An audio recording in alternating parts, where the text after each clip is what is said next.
વિભાગ બી દાખલા નંબર 26 બરાબર બોર્ડના પેપરમાં વિભાગ બી ની અંદર દાખલા નંબર 26 માં મોસ્ટ ઓફ છે શું પૂછાય તો કે બહુપદી ચેપ્ટર ની અંદર આ પ્રમાણેની રકમ છે તે પૂછાતી હોય શું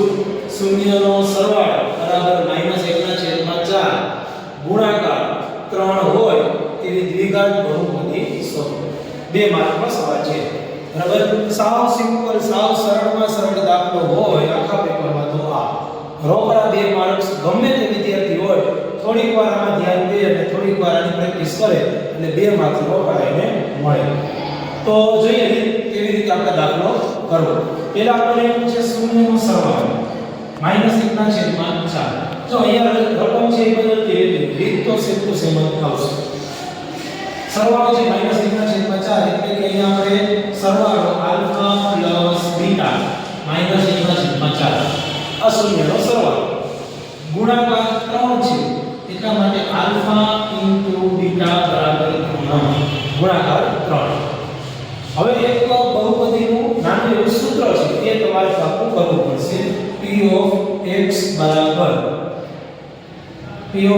બરાબર x નો વર્ગ માઈનસ કૌંસમાં આલ્ફા પ્લસ બીટા પછી x પછી પ્લસ આલ્ફા * બીટા આ એક સૂત્ર છે જે તમારે દ્વિઘાત બહુપદી મેળવવા માટેની રીત બરાબર હવે અહીંયા કરવાનું શું રહેશે તો કે બે વસ્તુ છે આલ્ફા પ્લસ બીટા અને આલ્ફા * બીટા બંનેની જોઈને કિંમત મૂકવાની છે બરાબર હવે બેની કિંમત મૂકી દઈએ તો પહેલું છે x નો વર્ગ માઈનસ ના માઈનસ આલ્ફા પ્લસ બીટા એટલે કોણ છે -1/4 અહીંયા આવશે -1/4 પછી x ના x પછી પ્લસ ના પ્લસ પછી આલ્ફા * બીટા ગુણાકારનું સૂત્ર શું છે 3 અહીંયા આવશે 2 3 બરાબર આ રીતે આપણે અહીં કિંમત મૂકી દીધી હવે x નો વર્ગ એટલે માઈનસ માઈનસ પ્લસ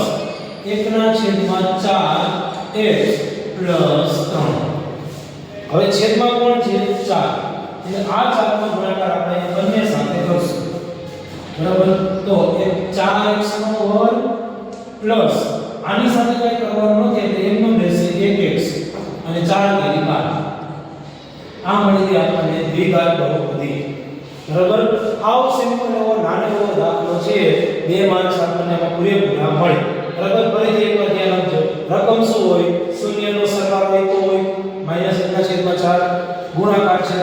અહીંયા કોઈ પણ આપણને રકમ આપી શકે અને દ્વિઘાત બહુપદી શોધો પહેલું કામ શું કરવાનું આલ્ફા પ્લસ બીટા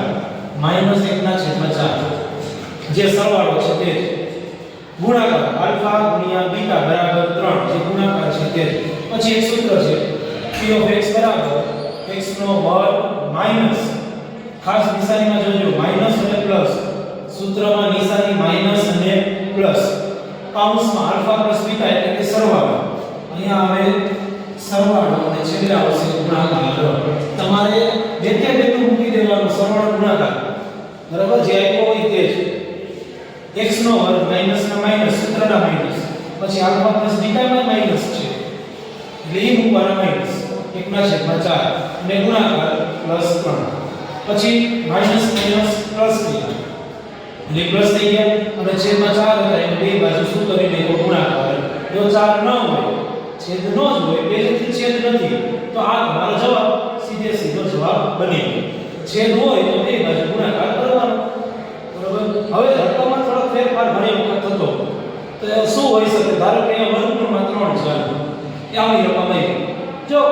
રકમમાં કંઈ પણ હોય આમાં તમારે કાંઈ લાંબો ફેરફાર કરવાનો નથી બરાબર અહીંયા વર્ગમૂળમાં 3 તો બસ પહેલેથી લઈને છેલ્લે સુધી આપણે વર્ગમૂળમાં 3 કરતો જવાનું અહીંયા વર્ગમૂળમાં 3 અહીંયા વર્ગમૂળમાં 3 હવે એક ખાલી ધ્યાન રાખવાનું છે 4 નો ગુણાકાર વર્ગમૂળમાં 3 સાથે કરો તો 4 તેરી 12 થાય નહીં કારણ કે એક વર્ગમૂળમાં નથી એક વર્ગમૂળમાં છે તો ત્યાં શું આવશે તો ત્યાં આવશે 4 વર્ગમૂળમાં 3 બરાબર ત્યાં બંને અલગ અલગ લખવા પડે ગુણાકાર તો થાય જ પણ